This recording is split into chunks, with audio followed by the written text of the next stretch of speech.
Maayong gabi ninyo guys. So karon is ako siyang ipadayon ng ako ang video atong last week part 2 sa ako ang testimony. Ay kaduhan akong testimony guys. So di ba atong August 11, 2026 naka-receive ko ang message gikan sa Ginoo.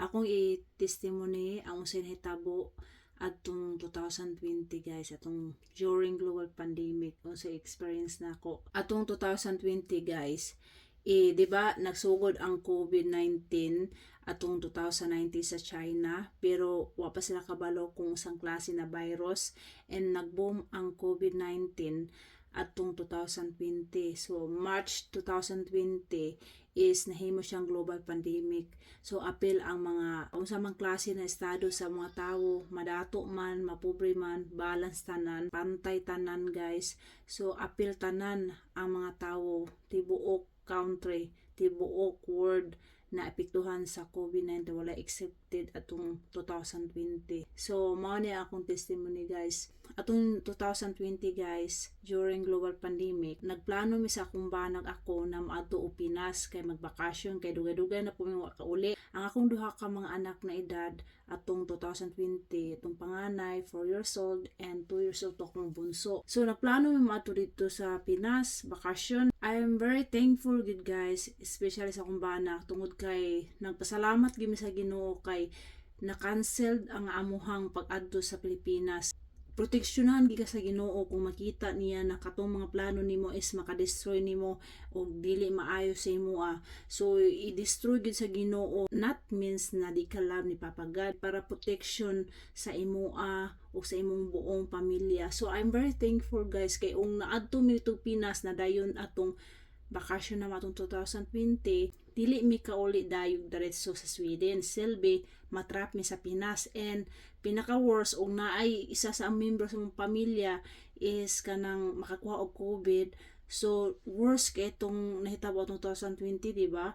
Naay mga nagbakasyon sa laing lugar na trap, dayon na ay uban na pamilya nila, especially ang worst og naa sila mga gagmayng anak, og naay virus ilang mga anak, isipirit ang ilang anak sa kwarto, mag-isa, walay ginikanan. So luoy kaayo. So I'm very thankful gid kaayo guys, and especially lahi pod ang environment sa Pinas kung ikumpara sa Sweden. Dito is lahi siya, lahi ang environment dito, ang weather, ang pagkaon, tanan. Lisod ba sa kung mga anak na mag-adapt og ngadto na kuan ba environment. I'm so thankful gid sa Ginoo. Motoy protection sa Ginoo namo. Ang ikaduha guys is atong 2020 guys, na ko'y duha ka trabaho guys. Nganong duha akong trabaho guys kay ako akong bana is nagdesisyon na duha akong trabaho kay kung unsa may hitabo in the future, kung kinsa sa akong duha ka trabaho na pawaon ko na isa na mabilin. So mag still earning hapon ko guys. Kani akong duha ka trabaho guys, di ko regular employed. I was extra lang, tawagan lang ko nila kung need silang extra employed that day, or mo text na sila, usahay na mutana na sila kung gusto ba ko mo trabaho next week, umiing ko yes, then ilahang i-book ang ako ang trabaho kanus ako mo trabaho unsang adlaw ana, usang departmenta. So ana ang sitwasyon sa ako ang trabaho sa una guys, and also extra lang. So kung mag-send sila og message sa app namo, so dapat active ka sa pag-text. Kung di ka paspas sa pag-reply silang pangutana, din maunahan ka sa laing mga extra employed. So makuha ang trabaho mo instant na ikaw tay makatrabaho. Ana akong sitwasyon sa una guys. Pero grabe ang Ginoo guys. Naagi purpose ang Ginoo nganong duha akong trabaho gyud guys. Gi-allow dito sa Ginoo nganong duha akong trabaho ngano guys. Kaya anong 2020 di ba guys? Grabe man kay daghang kay nangamatay, especially sa mga tiguang. Di ba atong 2020, grabe ka stricto, pantay tanan, madato ka man or di man kadato, middle class man. So umuadto ka magbakasyon sa laing gawas is dapat magpabaksin ka, or dili ka bakasyon sa laing lugar. So mao to ang rules dito sa airport. Ay maubang country guys na umupalit og mga medicine para sa ilang pamilya, magpakita sila og kanang proof na papel na nagpabaksin. Napo ibang mga store na dili ka kapalit og pagkaon kung wala kay papel nagpapatibay na nagpabaksin ka. Mautoy mga experience nato sa una guys. Na ibang mga tao wala sila choice kundi magpabaksin sila tungod kay na sila yung mga rason like number 1, need na to og pagkaon, need na to i-provide ang usang gusto sa tong pamilya, and especially bayronon na bills every month,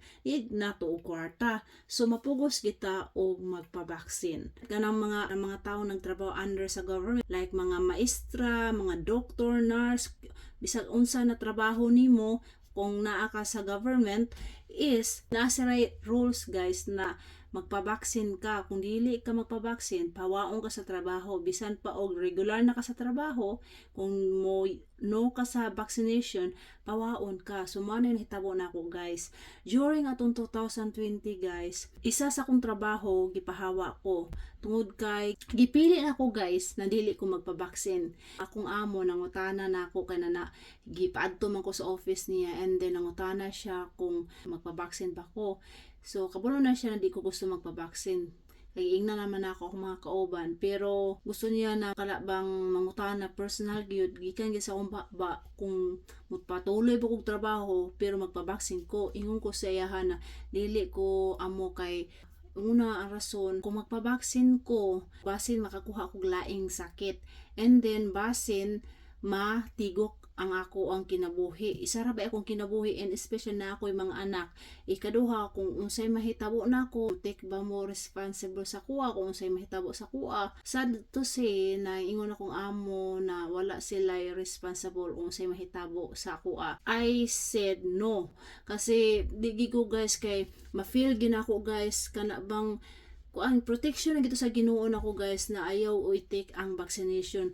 Anak ko sa akong amo na di ko mo take vaccination bisan paghawaon ko nila kay bisan pag kwarta pila pa sweldo ihatang nila dili ko magpabaksin. Dili lang mga ako isan wala nagpabaksin guys, naman po yung mga uban na mga kauban ako wala nagpabaksin. Ang katumpong mga uban nagpabaksin gid sila katungod kay need po sila kwarta guys, especially sa kuha guys, need po ko kwarta kay mahal baya ang mupuyod diri sa Sweden, taas kay sila standard, mahal kay tax. Pero gipili na ko guys na di ko magpabaksin guys. Ni-trust ko sa Ginoo na siya ganalay bahala siya ang mag-provide. Pero hulat ko guys kung makakuha og trabaho anang mga pila ka alon ni agi after atong pag-istorya nako sa amo nako.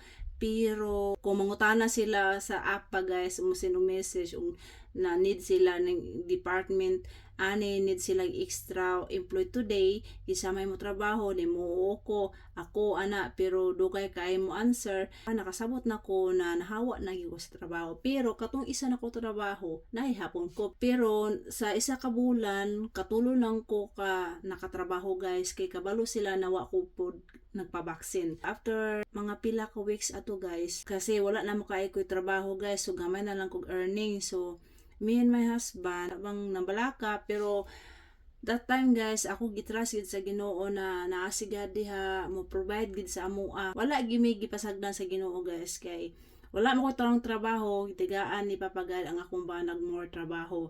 So nakasurvive mi atong 2020 guys, and thank you guys sa Ginoo, di na ko makalimtan iyang kamaayo sa among pamilya and pag-protect sa among pamilya. After atong mga pila ka weeks guys nang labay guys, nawag sila nako. Ingon sila na kuan ba pwede ba ko mo trabaho ana kay need sila og kanang extra employed. So himbalik ko sa akong trabahoan guys, nangutana ako sa mga kauban nako, kumusta naman mo diri, kano okay na ba mo, asa naman itong mga kauban na itong uban. And I was very shocked guys, kasi gikan sa baba sa akong mga kauban, ingon sila na kauban na mo na confine sa hospital isa ka bulan na tungod sa nakakuha siya laing sakit guys.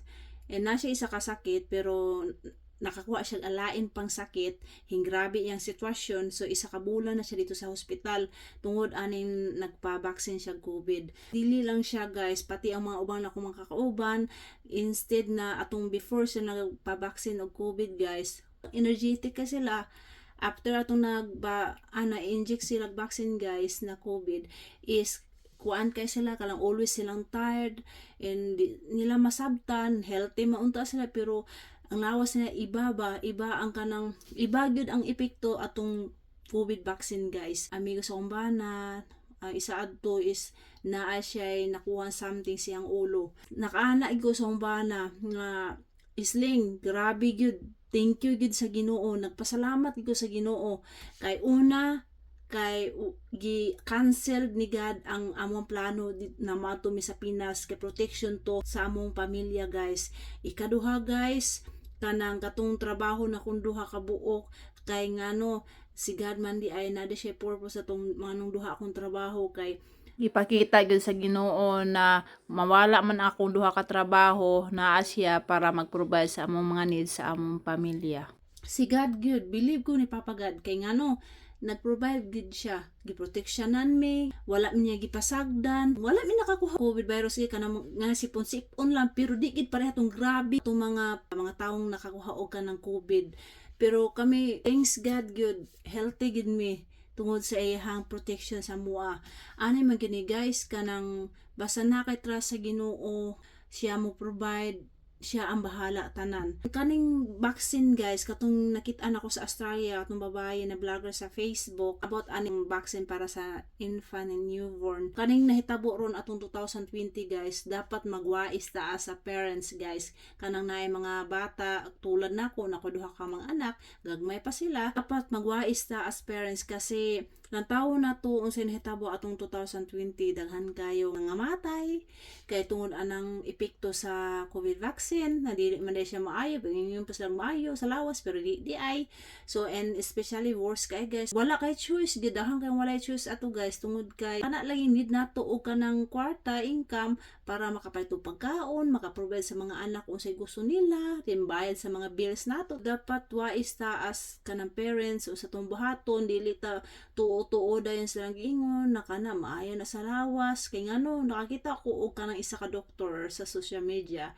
iingon siya na gi-compare niya ang katong duha ka bata ang kaning bata na wala gapabaksin o kaning bata na nagpabaksin og daghan so kaning una na bata na walay baksin sa lawas is healthy siya o di siya dali-daling makasakit kaning ikaduha na bata na daghang kang baksin sa lawas dali ra siya matakdan og mga sakit-sakit so manay difference sa duha ka bata nang walay baksin og naay baksin karon guys kana ang ilang ipambuhat karon guys is kanang katong nitaw sa 2020 guys is trial lang to siya guys mga tawo ba mosunod ba katong giingon sa babae na trial lang to 2020 kung ang mga tawo ba mosunod ba sa ilang gusto so karon guys ang ilang target is ang mga gagmay na mga bata na invisible na kaaway doble na silang trabaho ang ilang itry ang mga gagmay na mga bata bas kamo na lisabot guys mga gagmay na mga bata guys kay kana mga bata inosente kay tanan ana then ang immune system nila kay nagdevelop pa ba na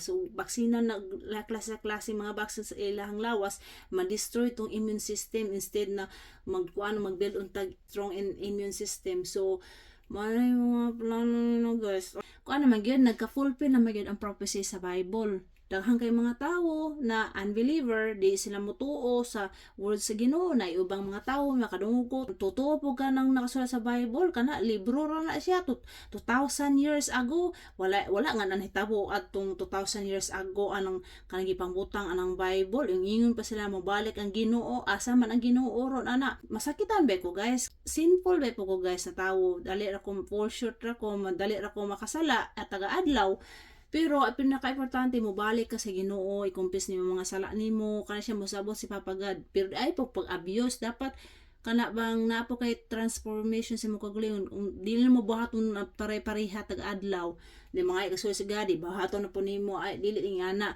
dapat mga ikasulo sa Ginoo sa imong mga sala imuhang paningkamutan and mga ikatawag sa Ginoo na mabag-o ka hinay para di nimo mausab unsa gibuhat nimo na mga sala ana na siya guys kaning nahitabo sa kalibutan kung ana siya prophecy na sa Bible kung basahon ginato gid ang Bible sa Revelation guys kung basahon na gid yung Bible guys na didto nakabutang guys na ang Ginoo ba nato guys faithful ba siya kita na mga tawo lisod ta mag faithful gid sa atong mga word guys, sa Tinuo lang gipagkaprangka lang bisa nga ako ngay isa ka tawo na faithful sa iyang word na dili gid ma-change gid guys. Sila pa ka generation nagbag-o pero ang iyang character is faithful siya sa iyang istorya ug mao na ang Ginoo si Jesus Christ. So faithful siya sa iyang istorya, unsa istorya niya sa Bible, tinuo na siya tanan, di na bot-bot. Kaning nahitabo ron sa kalibutan guys, kana siya is preparation sa pagbalik sa Ginoo, not second coming katong giingon sa Christian kay kanang second coming kana pagdala na ni Papa God tanang mga angel niya o katong mga believer na gikuha niya na rapture gidala sa langit kana mobalik na sila sa second coming after 7 tribulation guys, and then magstay si Papa God there for 1,000 years. O grabe si Papa God, di ba? Maayo taas ka siya pasensya, mahagi ka ita. Kaya pagbalik na niya second coming, musti pa siya 1,000 years guys, dire sa kalibutan. Kuwig ang mga tao. And after 1,000 years, mo na ang end sa atong kalibutan. The Great Judgment Day. Mga bayang basahon, Bible ba ka na atanan gyud. Mao ni akong testimony niyo guys na katong nahitabo na ko 2020 sa ako sa akong pamilya is protection to ni Papa God kasi kabalo siya unsay mahitabo in the future. Nangita gyud siya way na dili mi mabutang sa danger guys na situation. Maong I'm so happy, I'm very grateful tungod kay naa si Papa God sa amuha, nagprotect sa amuha. So guys, ayaw mo pagtotoo guys, kaning mga vaccine maayo na sa lawas si mga anak, magkuan gini mag-strong gining immune system sa iyong mga anak, ay gyud magtuo guys kay ngano ato man laging time ni Papa God man lagi wala man lagi vaccine sa una. Ang gigamit ra mga organic ra man lagi, di man lagi sila magsakit-sakit guys. Karon na lang mga dahang vaccine karon na ning modern generation nato daghan kay pang tuslok anang lawas nato. Ang pinaka the best is isurrender nato tanan sa Ginoo. Trust niya ang Ginoo kasi siya ra gyud makahatag og kanampi sa atong hununa, kasing-kasing, and then wisdom gikan siya ha. Kanang wisdom guys, kung ikaw nahadlok ka sa Ginoo, mahadlok kang makasala sa Ginoo, manay wisdom guys. So kana siya guys, mao na akong testimony na dapat maging wise ta as parents. Di dapat taka-taka dahil tungod kay ingon din sila maayo na para sa imong mga anak, muuupod ta. Pero narara po na sa inyo guys, narara po sa kuha guys. So dapat lang taon na to sa nahitabo atong 2020. Dahan kay nangatigok o dahan kay na pituhan sa COVID vaccine, dahan kay nakuha silang mga sakit-sakit. Ang uban nagtigok gid sila diretso. So, anong tura siya guys, mao na akong testimony, and I hope na amoy na learn guys, and thank you kaayo og maayong gabi and I hope na mo nakuha sa akong testimony.